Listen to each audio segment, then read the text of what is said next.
grown like, it's got like 160 followers now. That's good. Nice. I think it's so good. Yeah, I'm like that's so stoked. good. Thank you so much. And also, like, the more followers you get, the more it's going to grow because people will talk about it and say to their friends and stuff. Like, you only need one person to say to 5 friends, like, oh, listen to this podcast. I had this with Hannah a while ago. Like, someone told me to listen to a podcast, and I said it to, like, 5 other people because I was so impressed by that podcast. Yeah. So the more you get, the more it will grow. Yeah, exactly. So exactly. Aww. And I haven't really, like, put too much effort in. Like, before I was just posting, like, once a week when I was releasing a new episode. But now I'm, like, kind of trying to do something every day about it. And it's like, it's grown. It's, like, almost doubled just in January, which is crazy. Like, I think it's, like, just this a is month. That's crazy. Yeah, that's what that's I, like, so I really want to get into more podcasts. That's where I'm like, fuck it, I'm just going to, put money towards it, and it's going to pay off eventually. If it's already growing, though, like, why would you not? Exactly, yeah. And this is how I get loads of clients, too. Like, most of the clients lately have come from the podcast. So I'll be silly not to do it. Okay, cool. So, I'll do, like, a short intro. How should I sit? You can sit however you want. If you can...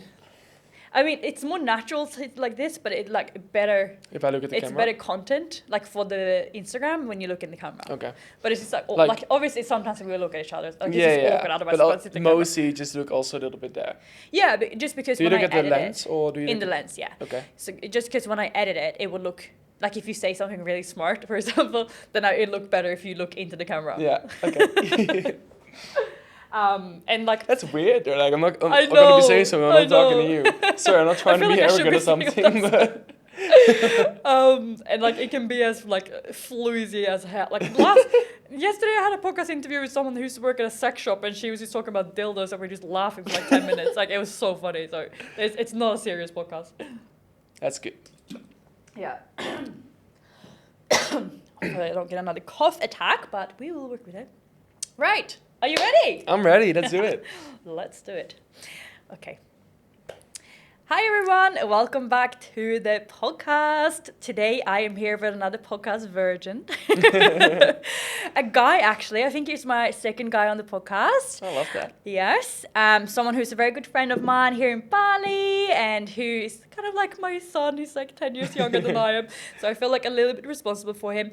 But the reason I want to get him on the podcast is because he's so inspiring and just so wise, but like, how would you say it? Wise in front of you. No, what's the saying? Wise for your age? Or? Something like that, yeah. There's another, maybe that's in Swedish I'm thinking right now. Anyway, he's a very wise person and I really want to get him on because he's just amazing. So Bram, welcome to the podcast. Well, thank you for the kind words. Of course. I'm really glad to be here. I mean, obviously we're friends now, but I like everything that you're doing and what you stand for, so... happy to be on the podcast. Oh, thank you. I'm super excited for you to be here and, share a little bit more about your story with my listeners because from what you've told me, it's like I could relate, so I can feel like a lot of people will be able to.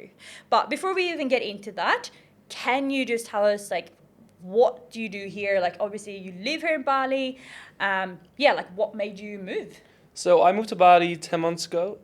I didn't plan on moving here. Like everyone? Yeah, like everyone. I came with holiday and then I happened to just get a job at the time and then I just never went back. So I work here as a fitness coach, a CrossFit coach. But I do all sort of classes, bodybuilding, booty classes as well. I mean, you love them. We love those.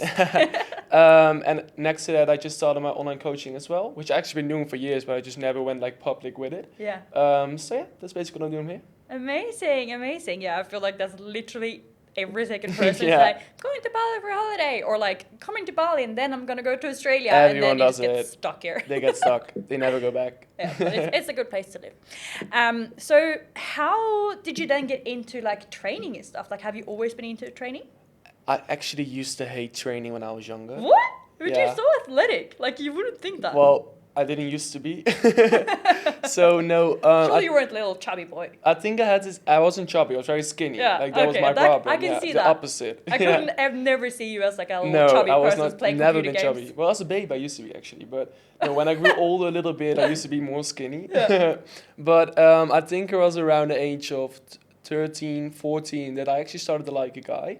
And then I was like, oh, I need a more attractive body. I need to get myself into the gym. So then I went to the gym, did it for a month, quit. And I think that cycle kept on repeating itself for a few times. Also because I didn't like going to the gym. I didn't like working out. I didn't know what I was doing. And I was doing it for the wrong reasons. I think I was doing it to impress someone or other people. And it actually got to the point where I believe it was also just the new year. I made a bet with my friend. Okay, we're going to go to the gym 6 times a week. And the first one who quits needs to pay €5 for the other person. €5? Back then, that was a big thing for me. Right now, I would have quit instantly. That's like $10 or something. Back then, that was a big thing for me. And I was also like, I'm very competitive. So if I make a bet with someone, I don't want to lose. Yeah, I know you're competitive. I've seen you train. I'm like, that guy's crazy. Sometimes a bit too much. Yes, poor Hannah. Sorry, Hannah, if you're listening. Yeah. Hi, Hannah. Anyways, we made the bet, and I was expecting that she would quit in like a few weeks or something. But she didn't quit as well. So it kept on going for 3 months. And in that area, that stage, I started to actually like working out a little bit. However, I was still doing it because I wanted to impress other people, I wanted a good physique, a good body. But because I actually started to see a little bit of progress, I started to like it as well. And then I just never quit. Eventually, she even lost the bet. And I won, but I kept on going because I liked it. And I think I went through like a long phase where I worked out, and it was mainly focused on looks for me. And that also where I forced myself to eat as many calories, and I gained 20 kg in 1 year, so I wasn't a skinny boy anymore. Wasn't also not the most healthy way to do it. But I think that's how my fitness journey kind of started, and then I found CrossFit. The rest is history. Amazing. Yeah, I think that a lot of people can relate to CrossFit to try and look good for a certain person, and then it doesn't work. The thing is, that's never gonna last. Like, you can have that as your motivation, but your motivation should come from something on the inside, and not something because you want other people to be impressed by the way you look or the things you do. You should be impressed by yourself. And I think that's something people have to learn along the way. I think a lot of people start by wanting to impress other people, but I think especially in CrossFit, it tends to go like, oh no, I want to impress myself, and that's what I like the most about CrossFit, I think. Yeah, for sure. And it's just like so many different, like what I really like is that like you can be really good at like pull-ups, for example, but then I can be really good at wall balls. Yeah, that's the thing. Yeah. And then it's like, we can still, like, not that this is true because Bram will always freaking beat me, but stop it. but like I could technically be really good at wall balls, you can be really good at pull-ups, and then we can still be kind of even in the workout. Yeah. Because we have different things that we are good at, and that's something that I really, really liked about it. That it's very like sometimes people are like, oh, but it's not fair. Like that person's so much stronger than you, and it's like, yeah, but I'm probably so much faster than them. Well, I'm the example of that because I'm not the strongest out there, but I beat everyone in the running workout, for example. And then they're like, oh, I didn't think you could do it. And I'm like, well, that's CrossFit. It has all these different variables of fitness, and I think that's what makes it fun indeed. And also, it's for everyone. So even if you're a super light athlete or you're the heaviest athlete out there, you're going to be good at one thing of the sport, and the other one is going to be good at another thing of the sport. And the trick is to be good at everything. But that's hard. Yes, that is very hard. So I know that you did a lot of like competitive CrossFit and stuff like that. Yes. And the reason why I reached out to you was because you posted like a really nice reel about finding your why and like how you were always doing things for other people. Like how did you kind of transition like through that? I think for me a big reason why I also started working out is because I felt the need to be more masculine towards others, and I think also for me that's why I like the idea of competing, because it's a very masculine thing to do, to compete and challenge yourself in that way. And I think looking back on it now, I think that's the reason why I did it. And those competition years, I did 2 years of like full-on training, 5 days a week, 2 times a day, didn't drink, didn't do any partying, had no social life. I mean, you learn a lot from it, and you get a lot of discipline from it. But I think I did it for the wrong reasons, and I just ended up having a bad relationship with competing. I think when COVID happened, it also happened that I had no one to train with. So I was in the gym by myself, and then it just became clear to me, like, this is not what I want. I don't want to push myself this way. I'm doing it for the wrong reasons. And then I quit competing. And then I kind of fell into a dark hole. Like, oh, what am I going to do now? Because that was my whole life for 2 years. Yeah.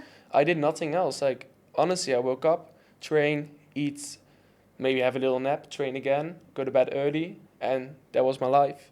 every day for 2 years. Um, so when that fell away, and I didn't go to school, didn't go to university because I was focused on competing. Like, what am I gonna do now? I felt also a little bit like, oh, my parents let me have those 2 years now where I can just train, and now I didn't do anything with it. I felt a bit guilty in that sense, and I actually had no clue what I wanted to do. And it just happened to be the lockdown, the winter lockdown of COVID, so it was a bad time, not the best. But I think that also allowed me to actually sit back and think a little bit. And what I then started focusing on is for training, I always love being outside. I love running. Whenever that came up in CrossFit, running is my thing, as you probably know. Yes, it's very fast. And I started training with my friends again. I always used to train alone, and I think that's also because of insecurity, because I was so focused on how I was being perceived by other people in my competition era, I would say. And when I started training with other people, it allowed me to just actually have fun with it and have fun with those people. And then I started thinking, what do I actually want to do in my life? I always had a very big interest into mindset when I was competing, even though it didn't show, but I did find it interesting. So I thought, oh, maybe I can study psychology. Maybe let's give that a shot. I always wanted to go to Amsterdam and thought, oh, okay, I'm going to give that a shot as well. So I applied to a university in Amsterdam for psychology, and then moved to Amsterdam. And I had this one big gym where I wanted to work at, if possible. So I went for a job interview there and got hired there. So everything started falling into place. And then I moved to Amsterdam, worked at the gym, studied psychology, quit after 3 months of studying psychology. The thing is, though, I am genuinely so lucky that I find coaching at such a young age. I always have a passion for making people feel seen, whatever that looks like for them. And I think in CrossFit especially, you can really help people gain confidence. Because like we said, there are no mirrors in the gym. Everyone is good at something. And it's really focused on what can my body do instead of how do I want my body to look like. So having find that passion at a young age, I think for me, didn't make sense to study anything else. I just want to continue this and dig deep into that. So I did my personal training degree next to that. I already had my CrossFit degree. I just started coaching a lot, basically. And kept on doing that till I went to Bali. I love that. I actually had no idea that you studied psychology. 3 months. Even if it was, but still, like, I'm like, oh, that makes sense. Like, he's like very wise for how young he is. It's only 21, guys. It's a little baby. That's so cool. But I wanted to touch on what you said about that you felt like you weren't masculine enough. Yeah. Like, where did that come from? I think for me, I came out at a very young age, when I was 13. And I always used to have, like, many guy that's friends. Young. Yeah, very young. That's very young. So when I started liking that guy. Oh, was he? Yeah. Wait. So, okay.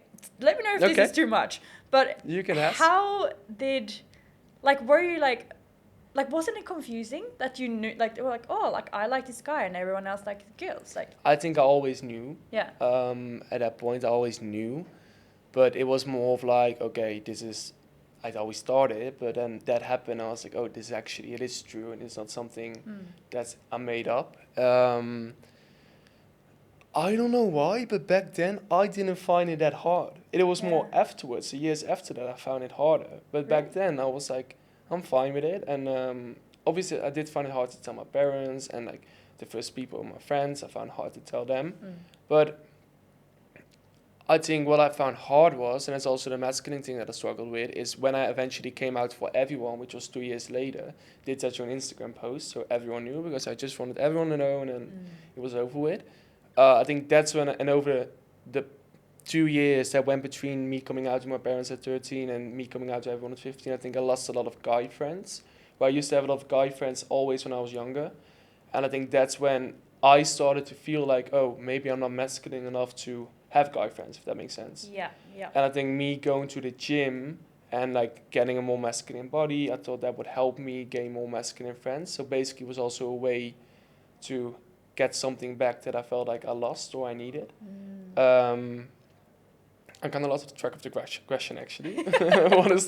Well, we started talking about why you felt like you weren't masculine enough. Yeah, so I think that's the reason why. I think I lost a lot of guy friends when I came out.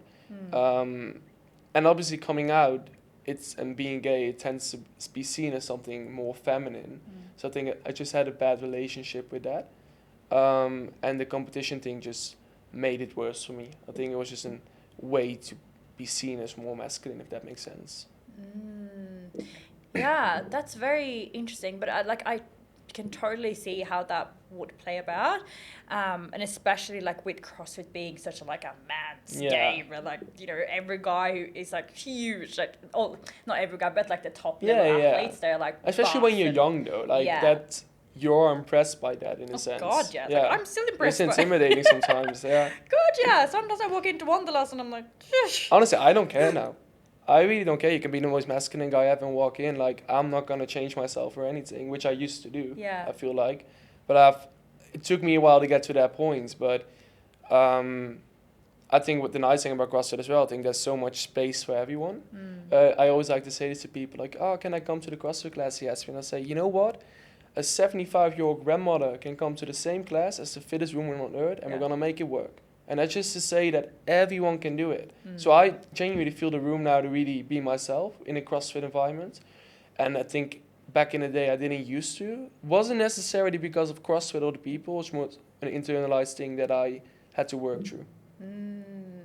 How did you then start working through that? I think for me, what I needed to do was take a step back from the way I was training. Yeah. I was in the gym all day, and I think also because COVID allowed you to have a little bit of time outside of the gym and being more with yourself. And you shouldn't actually be with friends, but I spent a bit more time with my friends than I used to when I was training. But I think having a lot of time to myself to reflect and think about things that happened in the past. And also, it got to a point when I moved to Amsterdam and no one knew I was gay, which was a bit weird because back in my hometown, everyone knew for years. And Amsterdam kind of happened to be this new little lie again that someone asked me if I had a girlfriend or something. I hadn't had that question for years because it hadn't need to come out for years, so I panicked a little bit. Yeah. And then it started out this little lie, and it just kept on getting bigger and bigger. And then for a year I kept that on, so it was really weird to have that double life in Amsterdam and then in Eindhoven, my hometown. Wow, so you were kind of like pretending, oh no, not. Yeah, and I think it kind of made me sick of it that I don't want to live this double life. Like, it may sound so cliche, but I may die tomorrow, and then I will lived my life like this, you know what I mean? So it got to the point where I wanted to tell one of my best friends from the gym, he was also my colleague, and to him, like, I've always said all my stories, but I always said it in the girl variants, right? Oh, really? Yeah. So he fully thought I was straight. But I was done living that double life and like hiding things, and I didn't want to do it anymore. I also noticed sometimes my friends from my hometown would clash into my friends from Amsterdam, and it just made me giving anxiety, made me panic. So I told him, and I think from him I got the best reaction I could get. Like, he immediately gave me a hug and was like, "Oh, I still love you the same, bro," and stuff like that. But for me, hearing that from a guy, I think that was very healing for me in a sense, especially because I felt like I lost all my guy friends when I was younger, when I first came out. And I think ever since then, I've been just pushing myself to be open about it. Especially coming to Bali, I made a promise to myself, I'm not going to change myself in any way. If people don't like me, they don't like me, and that's fine. And yeah, here we are. I have never been so comfortable in my own skin, to be honest. Oh, I love that. Oh, it's so nice to hear. And I can imagine it would have been so hard, like, at the start when people are asking and you're like, oh, like, I don't want to, like, I'm just new here, and like, I want to make friends, and it's very easy to kind of manipulate yourself into something that you think that people will want. We were talking about attachment styles the other day, and I just before this recorded an episode about attachment styles, and how that is a big part of that anxious attachment that you do form into like people pleaser to try and get what you didn't get in childhood. And like, if you're someone who came out when you're 13, you lost a lot of friends because of it, like, of course that's going to create a lot of wounds, and that's something that you're going to carry for a long time. So, I mean, I've always felt like you're so, like, calm and so secure in yourself, and I feel like a big part of that is because you're very comfortable in your own company. Yeah. Like when I was 21. I really am. Yeah. Sometimes too much. But Yeah, but I love my own company as well. Same. I need But it. like when I was 21, like I could not be alone. I was just non-stop partying, drinking, like being with different people, guys, girls, like just all over the place. So like I do have to remind myself all the Yeah. time, like he's only 21 and he's like this knowledgeable and wise. And I wonder if it is because like you've had to go through like that's quite a Yeah. traumatic experience. It was. I think I am. People always say this to me that I'm a bit more mature than Yes. for my age. Yeah. Like I say this to you every week. I do think it's because of everything I've been through. You learn a lot from me. You learn a lot about yourself. I've been through it where I've like put on a front to have people like me, like change myself to have people like me. I've been through all that, and I've learned from it that does not bring me happiness. Like even if I'm then friends with those people, I still feel like every time I'm there, I still feel like I have to change myself in order for them to like me, and I have to put on a different personality. And I think being here in Bali, I made a promise to myself that is done, that is over it. I'm not gonna do it. And I think I found the people here that I genuinely vibe with so good, and they love me for me. I love them for them, and there's no need to change the personality. And I think once you start learning that and doing that, you will never do it again, because you know if I don't change myself or anything, I will find just the right people.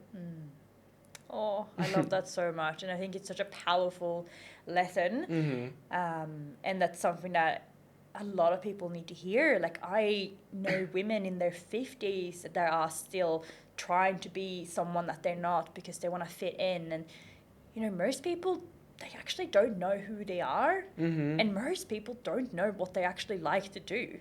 It's like I am a CrossFit athlete, or I am a mom, or I am a teacher. Yeah. It's like because people have no idea who they are, like deep down. It's hard though. Yeah. Like I think also in this society, just talk about your life path, for example. You get pushed to go in a certain life path. You do high school, you do university, you do work. Is that even what you really want to do? You have to make all these decisions at a young age, and then all these things happen to you at a young age, and you may take it into your later life, but you ignore it because you just focus on the grind, the things that you feel like you need to be doing. Like, do you even take time for yourself and force yourself to actually go over things that have happened to you? And having said that, like, I don't think if COVID had happened that I would have taken that time for myself as well. So in that sense, I may be lucky, but it's definitely hard to do that. Doesn't mean you shouldn't do it, but I do get it why people find it so hard. Yeah, for sure. And I think that's one of the best things with being here is that it really forces you to slow down. Like you can have so much alone time. Like the pace here is just so much slower. There's so many different people from all over the world. So nice, isn't it? It's so nice. And what I also love about being here is with the people. Like they all came here, they left something behind. Most of them had no clue what they were gonna do, and we're all just trying to make it work. I think it just brings out such a good vibe to everyone around them. Yeah, for sure. And I mean, the thing is, so like, happiness is not a postcode. Like, it's not. You don't have to move to Bali to become happy, even though we love it here. Yeah. Wouldn't not want to move anywhere else. But you can create this life in like Sydney or Amsterdam or Stockholm, wherever you're from. You just have to take that time to sit with yourself, and I think that that's what you did in COVID, that you just took that time to be alone, and sit with those uncomfortable feelings. Like, you know, most of the girls that I work with struggle with binge eating, for example, and the reason that you binge isn't because you're addicted to food, it's because you don't know how to self-soothe. It's like, well, I'm feeling all these really uncomfortable things, so I'm just gonna eat, and then I don't have to think about it. And being able to sit with that, like, that's how you're gonna find your true self. We tend to numb things. Oh God, yeah. That's what we've been taught since we were kids. Like, you know, you go to the doctor, you scrape your knee, or here's a lollipop, stop crying. Like, it's a normal So thing. bad, isn't it? Yeah. So bad. Yeah, it is. And I think taking it back on like the people in Bali, I think a lot of people here, they did do work on themselves, or they are working on themselves. Like it's very free and open space to actually do that work. And I think that makes it so welcoming to be here. Yeah. Because you can do whatever you want here. It's all free, but all the people that come here, they are into fitness or they're into mental health or mindset and stuff like that. And I think it's just very inspiring to be around those people. Like to say in the 5 people you surround yourself the most with, you tend to be like those people. It's honestly, it's true. So true. Yeah. So true. Just taking it back from when I was at home for a few weeks. Like I love my friends back there, don't get me wrong. But they all have different interests, so they're doing different things in their life, which are also amazing. But then all my friends here, they're into fitness, they're into mindset.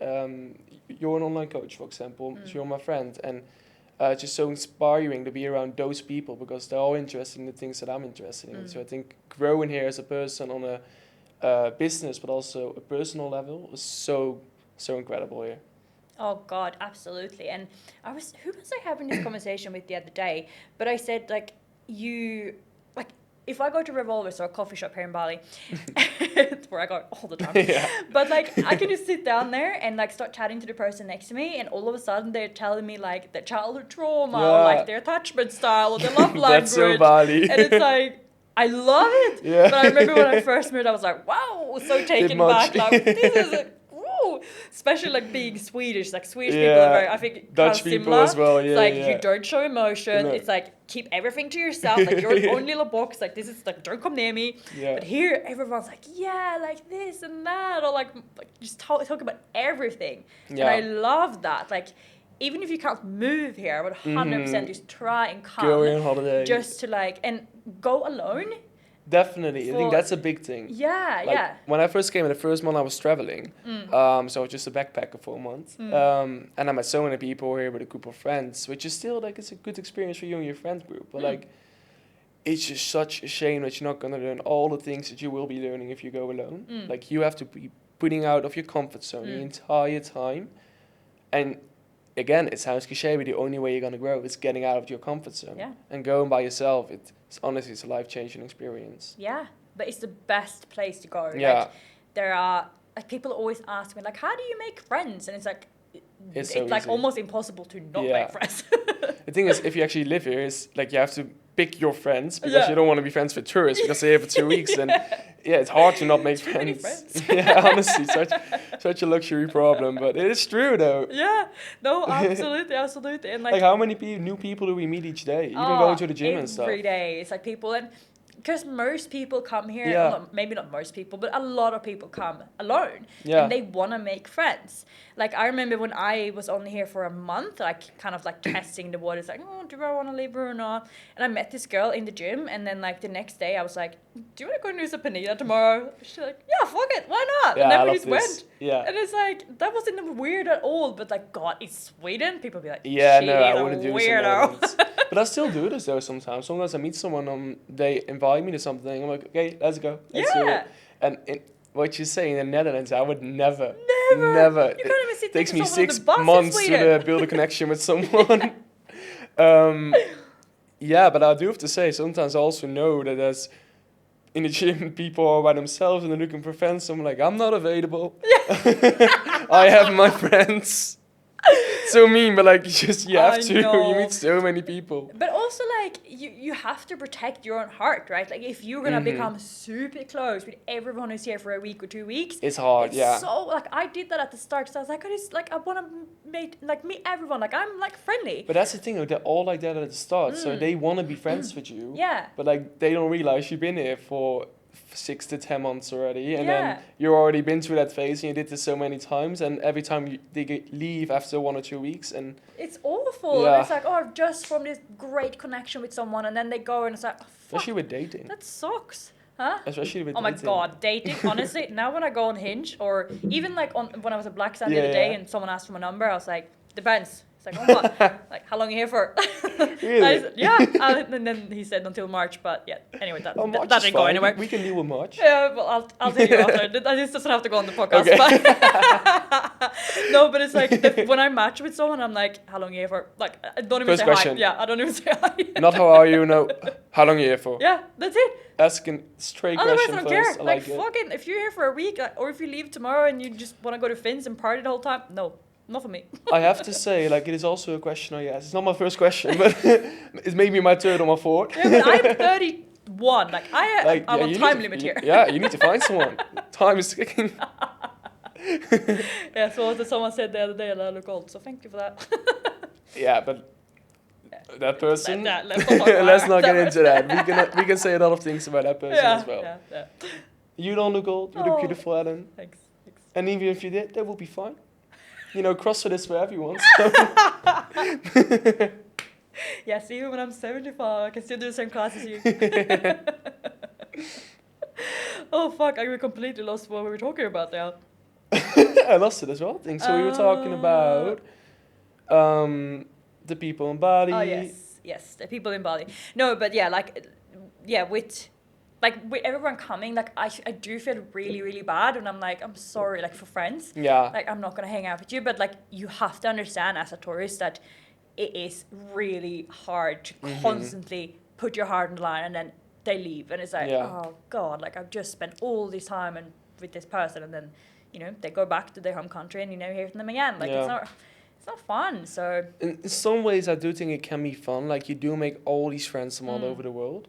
Yeah, that is cool. So when I went to Sydney 2 months ago, just stayed with 2 friends that I met here, which is also nice for the cost, you know what I mean? But fuck, it's Sydney especially. Oh, I was broke after Sydney, but but no, it's genuinely nice. And when I go back to, I'm gonna go back for a few weeks in June to Netherlands.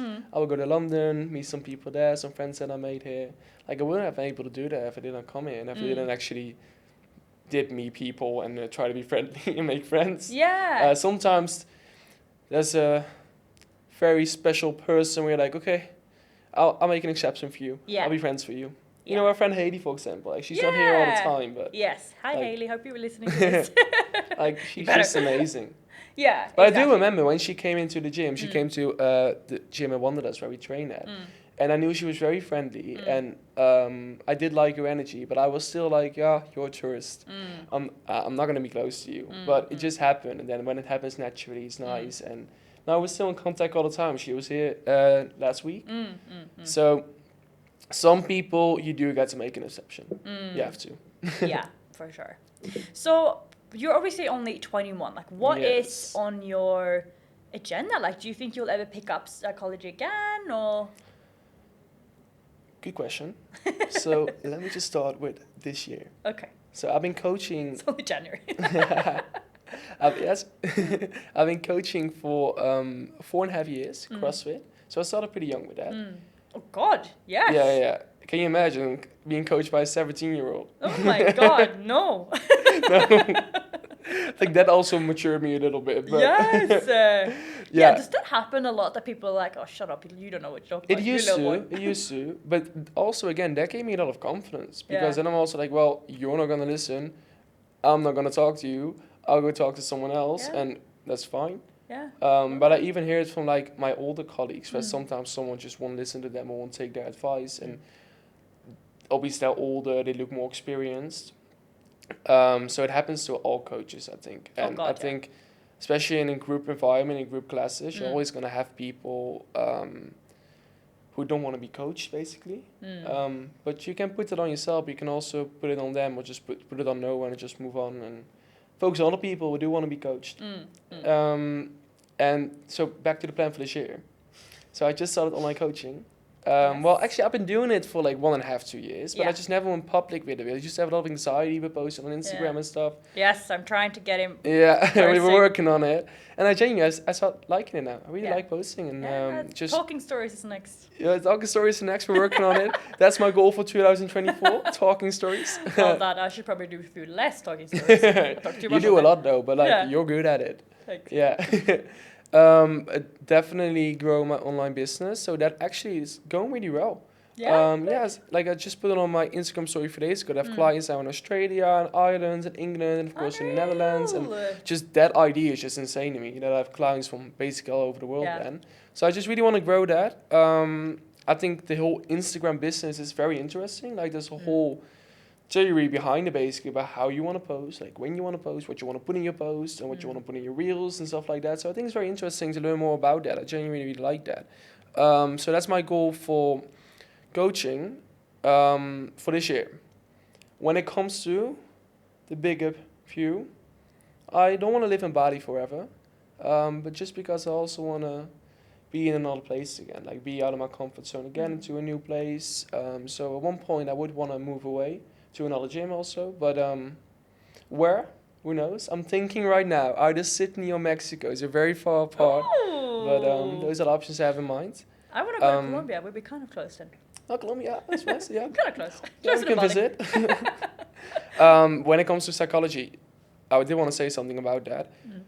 For me, I think a lot of things I learned in my own life that I like to apply in my coaching to other people. So just the fear of being seen, for example, learning how to grow around that, evolve in that. The fear of vulnerability, fear of failure, things I've all been through. I think I've learned a lot from that by just my own experience.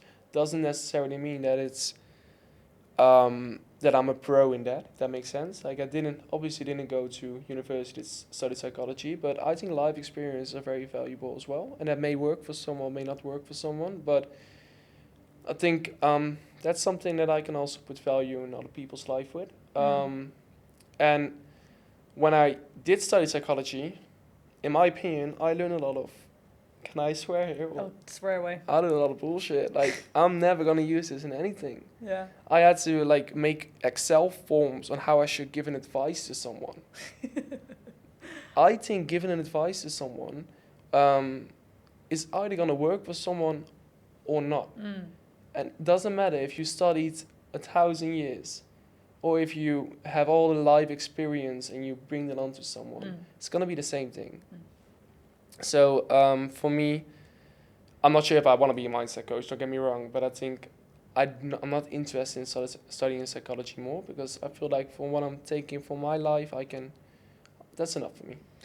Yeah, no, I can totally see that. And I think that, I mean, there's nothing wrong with like people who go and become don't get me wrong. psychologists. Don't get me wrong. And, you know, there's definitely a time and a place for it. Like, for example, like I would never work with someone who's like suicidal or like that's not my clinically depressed or like anorexia, borderline of dying. Like, you know, those really extreme cases. I think that that's good for that kind of clinical environment that you learn when you do study psychology. But I've had so many clients come to me and they're like, wow, like I learned more from you than what I've done in like the last 7 years of like counselors, therapists and psychologists. That's so the thing. it's You not went for through everyone. so much as well, you know what I mean? You have so much life experience. And like you said, like all those cases you just described, I think that's something else and that should be handled by a specialist who studied for that. Sure, yeah.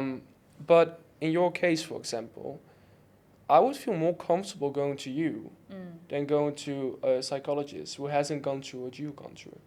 Yeah, and also like the thing with psychologists that people don't understand is that it's very, very strict of what they can and can't do. Whilst for me, like I don't have any rules. Like I can do whatever I want. Like if someone would work better with like a somatic practice, I can do that. If someone works better with like talk therapy, we can do that. Like it's a lot more flexible. Yeah. So like you said, like I don't think like there's a gazillion people who knows what you know, but there's only one of you. So people are going to choose you as a coach because they like you. Exactly, yeah. They can relate to you. And, you know, even if, you know, there's coaches listening to this, like that's what's going to help you stand out in a crowd. Not your qualification. Exactly, People don't give a shit about how much you know. Like really, very few people do. They want to work with you because how you present yourself, you know, what you like as a person, your coaching style. That's what they like. Honestly, I agree. I couldn't agree more. And I think you're also very strong in that. Like the coaching that you do and what you stand for, like just taking a look at your Instagram page. I think if I will be someone who's struggling with the things you're coaching, I'll be very comfortable going to you for sure. Thanks, Bram. Unfortunately, I only help girls. Would you not help me? Yeah, but I wouldn't charge for it. I would just be like, good. Let's say we're not friends. Let's say we're not friends. Yeah. And I have a binge eating problem. Yeah. And I'll be just so inspired by you. And I would want help by you, and I'll send you a message on Instagram. Would you help me?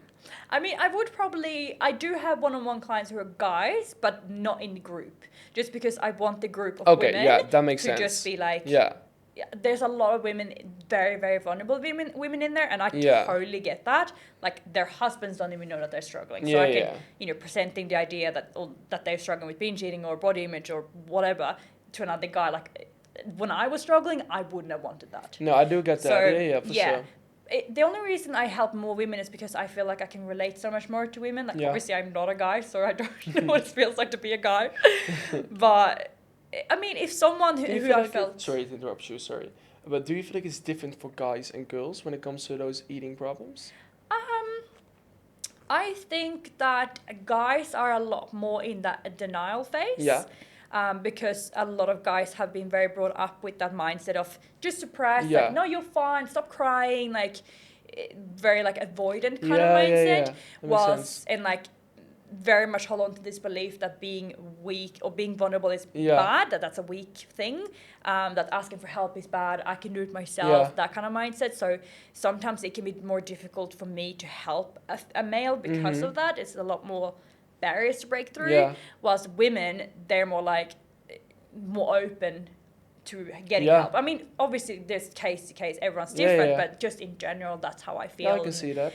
You know, I've never had a client who said anything to me before that I haven't been through myself. Like, the reason I am so passionate and so good at what I do is because I've spent so long living it. And, you know, it's the same thing for yourself. Like, everything that you've gone through in the past and what's shaped you to who you are now, like, that's the experiences that's going to make you such a good coach. And this is just going to keep on growing. Yeah, that's interesting. Obviously, this whole world of binge eating is nothing that I'm very familiar with. Yeah. But I do think it's very interesting to see the difference between guys and girls. Would you ever see yourself coaching more guys, or do you really want to stick to girls? I honestly love coaching women. Yeah. You can relate to it as well, I guess, right? Yeah. I honestly, I just love it so much. And I think that you should stick to what you're really good at and what you're really passionate about. And I think that sometimes, you know, in the coaching industry in general, sometimes we try and please everyone, and we try and be like, I can do that. I can be hormones. I can be gut health. I can be like blood sugar, like, you know, do everything. And we end up trying to wear all the hats. Yeah. Whilst if you could only do one thing and you could be really fucking good at that, then that's where you're just gonna explode. Otherwise, you're just gonna, you know, put a little bit of energy there, a little bit of energy there, a little bit of energy there. For sure. Whilst if you could just take everything and put it into one, like finding your niche is just so powerful. And that niche might be small, but like that, then you'll become that person that people go to. Did it take a long time for you to kind of find your niche, as in this is what I want to do, or have you also like taken a dip in other parts of coaching? Yeah, like when I first started, I was coaching nutrition. I actually knew this, Yeah, and I really wanted to work, like I really always been very into like the science behind things. So I was like, would go like so deep into like, what is the protein, like what is it made of, the atoms and like everything, so deep into it. And then I thought I wanted to coach a lot of CrossFit athletes. I actually had a CrossFit athlete at the games. Really? Yeah. Sick. Who was it? She was a senior, like I think 50s or 60s or something. Yeah, so that's what I thought I wanted to take my business. And like, this is so fun. Like when you're growing a business, it's gonna like, you know, one opportunity might pop up and it's like, oh, I like this, and then you don't like it anymore. And that's how it was for me. And then I started feeling like I was contributing to the problem at the same time as I was trying to cure it. It's like I was saying to people like, lose weight, but also love yourself. Like it was like, you know what? For me, it just didn't. I find weight loss coach is always a bit hard. Yeah. Because I do get it why they do it, but I think a lot of the time, not all the time, but it doesn't come for the most healthiest reasons why people want to lose weight. No. And in that case, I think shouldn't you need to work on actually loving yourself and your body, whatever shape it is. And don't get me wrong, like losing weight may help a little bit with that, of course. And it also can help you create a healthier lifestyle for yourself. But I think a lot of people get so obsessed with what's on the scale, also measuring their food, getting everything in. And like that's another thing that I don't think is super healthy as well. No. You know what I mean? I just find it becomes an obsession. Yeah, exactly. For sure. Like, I was saying to someone, this is a bit controversial, but I feel like... We love controversial. Yeah. Let's go for it. I feel like selling a weight loss plan and also preaching love yourself as you are. Yeah. That's like having an AA meeting and selling vodka on the outside. No, honestly, I agree. Yeah. Like you like that, and that's what I felt like I was doing. Yeah. And that's where I was like, no, I need to take a step away from this. And you know, I've always been very open with my own journey, Yeah. and I started getting a lot of clients who were struggling with that, and I was like, I need to get qualified in this. And you know, long story short, qualified, started doing this, let go of Yeah. nutrition. Now this is all that I do, and I feel like I know in my soul like, It this embodies is what you I'm more. meant to Yeah. be doing. I think as well. And like I think it's so fine to change your niche. Yeah, for sure. If it's something that Mhm. like once it stops kind of lighting your fire, like lighting your soul up, let it go. 'Cause Yeah. then you'll make room for something better. And that's a nice thing also about being online. Like, you get the opportunity to do that. Yeah. There's no rules. You can do Yeah. whatever the fuck you want. Like one day you might be a nutrition coach and you're like, you know what? I want to become a florist. Like great for you. Okay, You go so for it. I actually have a question for you then. Okay. What do you see for yourself in the future? Oh. Any things you might want to take a little dip in? I want to become a TEDx speaker. Wow, that's cool. That's my biggest goal that I have. But obviously, you guys know if you've listened to my podcast that I want to really grow the podcast. I said that to you before as well. I want to grow my speaking events. I want to get more into retreats, and especially here in Bali, there's such a market for it. That's what I want to do and help, because I feel like that's what's going to really help reach more people. Like, yes, I can work one-on-one, I can work with a small group, but that's only a very limited amount. If I want to reach 1 million women and help them, I need to get out more and do more workshops, podcasts, retreats, stuff like that. So that's where I really want to take my business. Do you have him as one-on-one coaching as in just physical, not online? Like face-to-face? Face-to-face, yes, sorry. I mean, if one of my clients would come to Bali, absolutely, I'd Yeah. love that. But unfortunately, they all live in Australia, so. Yeah, fair But I enough. feel like it would be really like good to do that, because like I've done one-on-one, like face-to-face in the past from like where I've been coached, and it's just like we were talking about with Hayley the other day. Like you can see so much more about how the person walks into the room, like what energy and just the kind of. Like you can't sense someone's energy through the screen it's hard, like that. And also my job is a lot about like reading facial expressions and seeing like where are they looking and how they're sitting. It's like hard are they on like Zoom this? with the body Wi-Fi sometimes. Yes. Yeah. God, yeah. Oh, don't even get me started on that. But yeah, no, it's difficult sometimes. But I see now that our time here is almost up. Already? I know. We've already talked for an hour. No, really? Almost an hour. Almost an hour, wow. I know. Insane. went quick. Insane. But before we go, who do you specialize to help, like in helping? So online? I specialize in CrossFit athletes, mostly beginner CrossFit athletes who want to excel in the sport, nail the gymnastic movements, crush their weightlifting skills.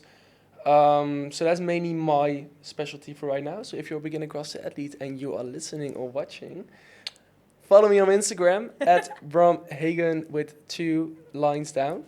I post a lot of videos where I just try to help people gain their more confidence in their movements.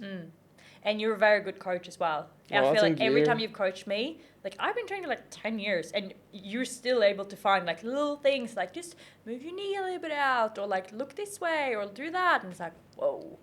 And that's like That's really, a lovely day. like you really have an attention for details. So anyone who wants a really specific coach who can like really nail that things down, like I would 100% recommend. I will, link all your stuff in the show notes anyway, so that people can easily find you. Thank you. That's very kind of you. Of course. I appreciate it. Thank you for letting me come on. Of course. My pleasure. Might have to come back. We'll see. But guys, thank you so much for listening to this episode. If you liked this episode, please, as usual, make sure you do take a screenshot, you put it on your stories, you tag myself, tag Ram, let us know what you thought. If you had any questions about anything, if there's anything that you could really relate to, it honestly just makes me so happy when people put it on their stories. I'm like, yes, I can like get a face of this person. Like I have no idea who's listening. Because you only see numbers on Spotify. Like you don't see like this is the person. Hey, lives here. Like, so cool. So please do that. And yeah, thank you so much, Bram, for coming on. It's been an absolute pleasure. It was so fun. And yeah, go check out his page. it's very informational. What's the word? Informative. Yeah, there we go. Ending with a banger. Amazing, amazing. All right. Well, we will see each other very soon, and everyone else, I'll see you next week. See you guys. Bye. Amazing. That was so good. Oh, you do see now. Are you sweating? Yeah, I was sitting like this the whole time because I knew it was starting. Look at this. Oh my god. No one's gonna see. But I was gonna sit like this and no one saw it. Oh, perfect. Oh, my neck is cramped for me. That's Oh, yeah, from sitting on that camera, but side, yes. it felt weird to me. No, that was good. Are you happy? Yeah, it was fun. Is there anything that you like don't want in there or anything like that? Just let me know if that's the case. I don't think so. Maybe if I think about it. No, I think that like It wasn't that intense. No, you didn't say anything controversial or No, the only thing I was on the beginning, I was doubting. You were asking me like, oh, tell me about your work and stuff. I was like, shit, I don't know the details. Yeah. So I didn't know. I just kept it very like. But they don't know that. Yeah, Like, no one PG, knows that. PT, what do you call it? Yeah. PC. Yeah. It's just like, oh no, I got a job here, and then, but that can be anything. It can also be online. Exactly, and like no one knows that anyway. Yeah. And like also Australians don't know that you're not allowed to work. Oh. Should we take a picture? Yes, I was gonna say we need to take a little photo. Where's my phone? I want that lighting. The lighting good here. Oh, you go first. Go first. Wait, I need to be. You're smaller than me, so. Yes, I am. Cute. Why is it not taking? Cute. Amazing. Right. You're all mine now. Okay.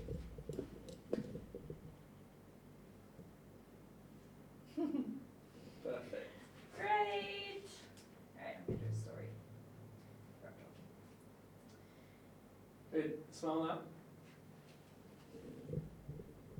There you go. Amazing. I really like Podcast done! Yes. With special guest! So excited for this episode to be out. Another podcast cherry popped. I'm like the podcast cherry popper. I feel like so many people come on the podcast and they're like, I've never done it before. And I'm like, yes. I'm happy. Good experience. You did well. You did well. Thank you. You'll be out soon.